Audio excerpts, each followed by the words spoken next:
Hi, I'm Doug Ross, editorial page editor at the Times, for another endorsement interview. This one with Phillip Kuiper, who is a Democrat running for state representative in District 11, and Robert Blaskowitz, assistant managing editor. Why don't we begin with, I hate to say, what are you, nuts, you want to run for this? But why are you running? Well, Doug, I'll tell you, 2 years ago, the leadership team down at the State House came and talked to me when District 11 was going to be open on the redistricting, and contemplated it for quite some time and decided personally at that time in my personal life, I was close, but I just wasn't ready. So didn't know if they'd come talk to me again, but lo and behold, I've just decided I'm on my last year of my term. I've been on the Lowell Town Council for, this is my 12th year. And I had decided that was going to be my final term. And I had some folks talk to me about running countywide, or not so much countywide, but for a county position on the council there. That wasn't really of an interest to me. And then the leadership team once again made a phone call to me, and they asked me if I would consider it. And I said, yes, I would consider it. So all summer long, they had made trips. That's Scott Peloff and Linda Lawson and Shelley Vandenberg. They came and spoke to me on several occasions. Scott and myself spoke one-on-one. And that's what I decided. They were asking, it was an interest to me. It's the right time in my life.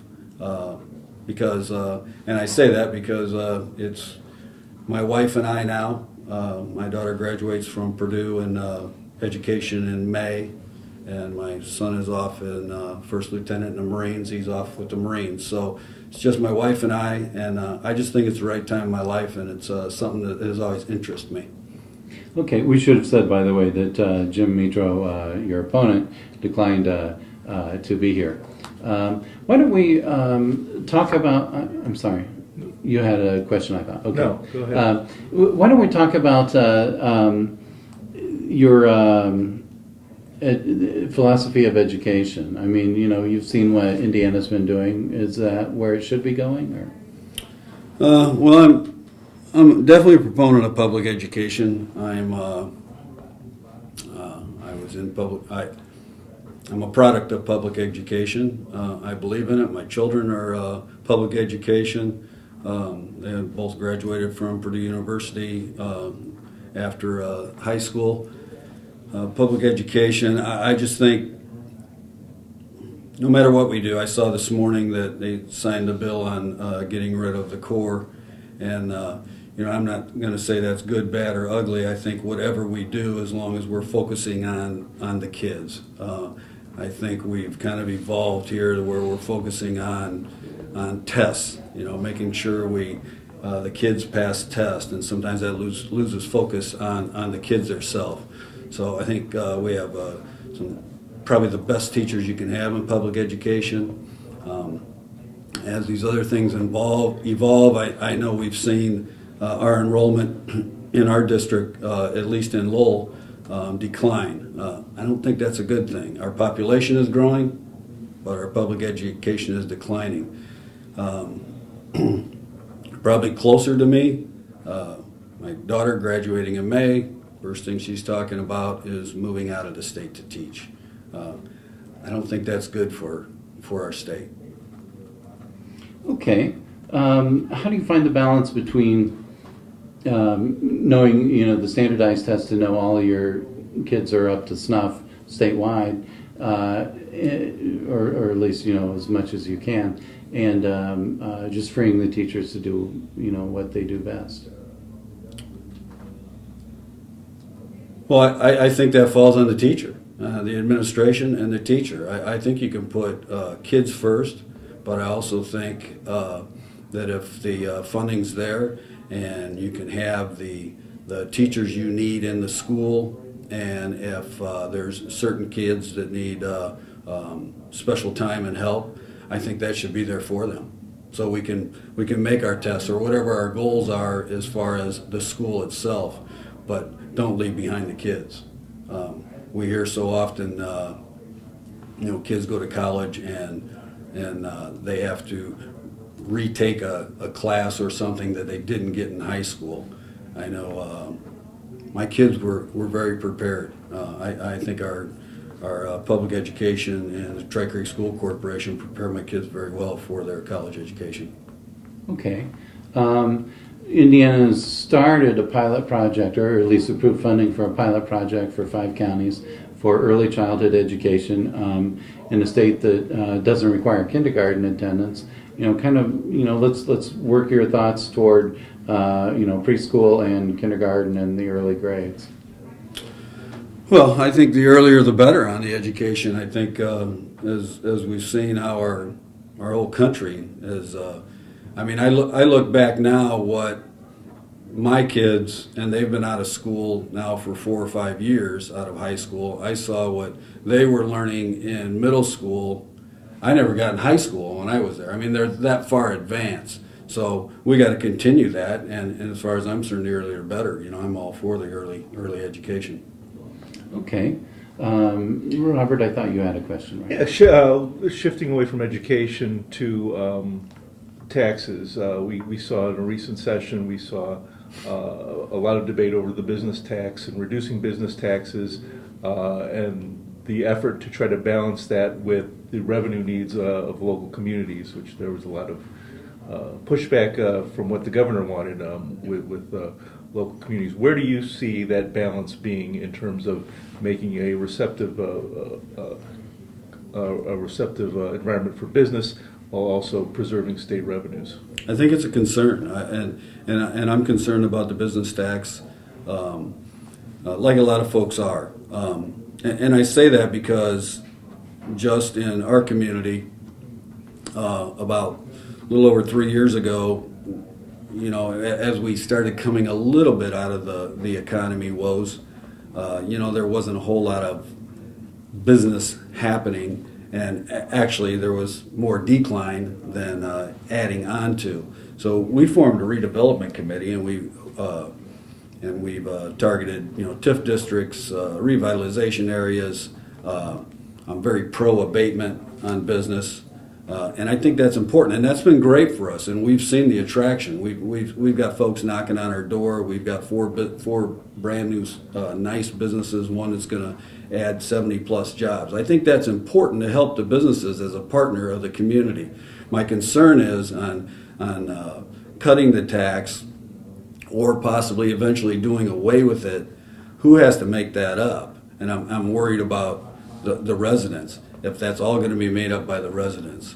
And I mean, in our community, we've seen growth on population from a lot of folks from Illinois coming over.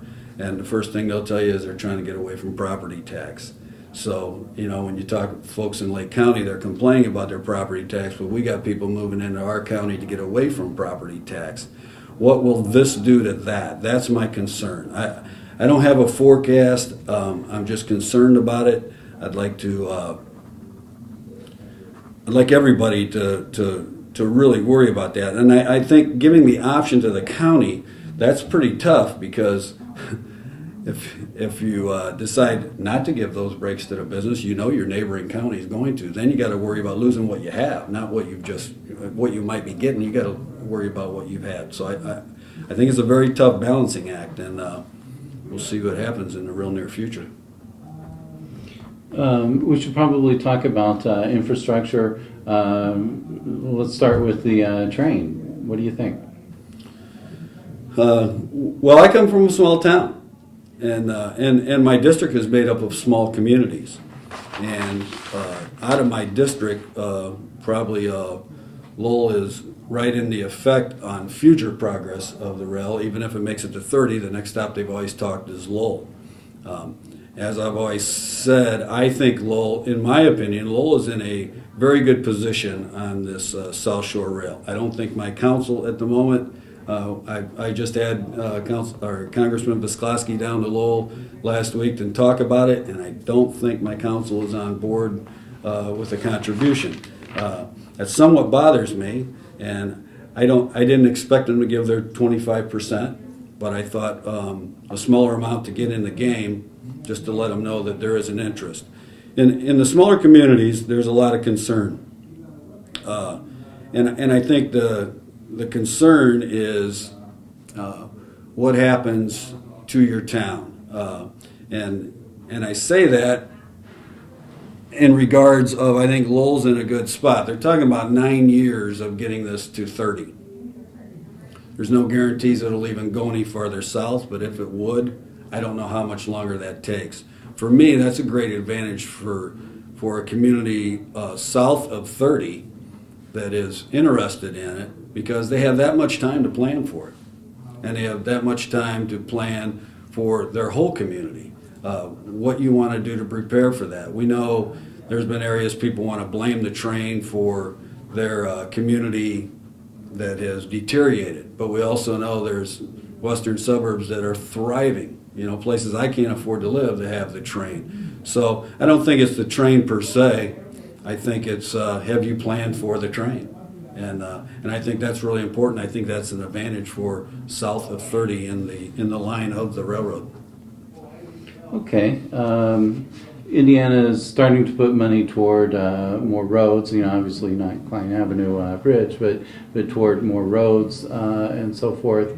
Where do you see the state's role in providing infrastructure?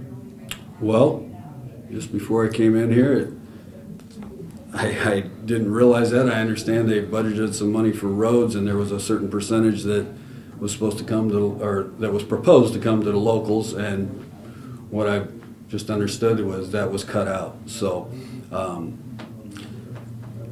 I'm not sure how to answer that. We all need help with our roads. What we've done in our community was, we've got a little fund here and there that we can use, but about 5 years ago we bonded $500,000 to put with that, and we did about a $1 million project on roads, and that's coming due again, and unfortunately the roads are going to need it again. So I think the local communities are going to have to get creative, because the money's not there for roads, and if we aren't getting help from the state, then you're on your own, and you're going to have to get very creative, and that's what we've had to do. Okay. The Regional Development Authority is up for reauthorization for state funding. Where do you stand?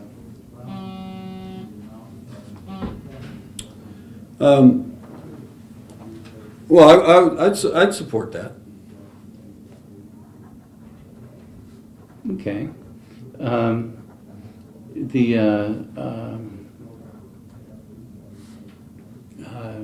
Hitting blank. Yeah, let's shift a little bit. There's been some talk in committees about marijuana law. There's been, of course, a debate in this past session about the criminal code reform. Do you have any thoughts on those topics? They're probably ones that will continue to come up if you're elected.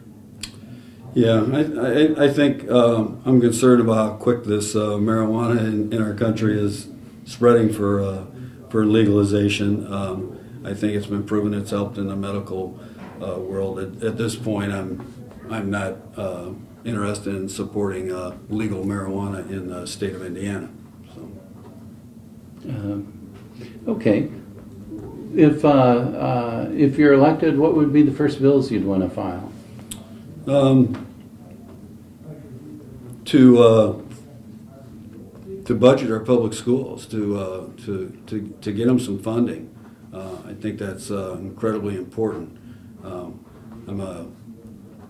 I would love to see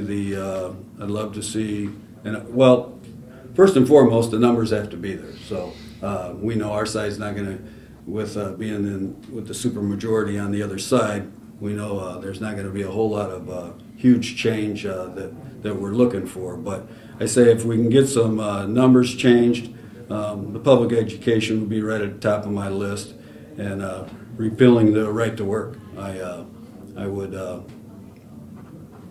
haven't seen any big change in the positive way since that's happened.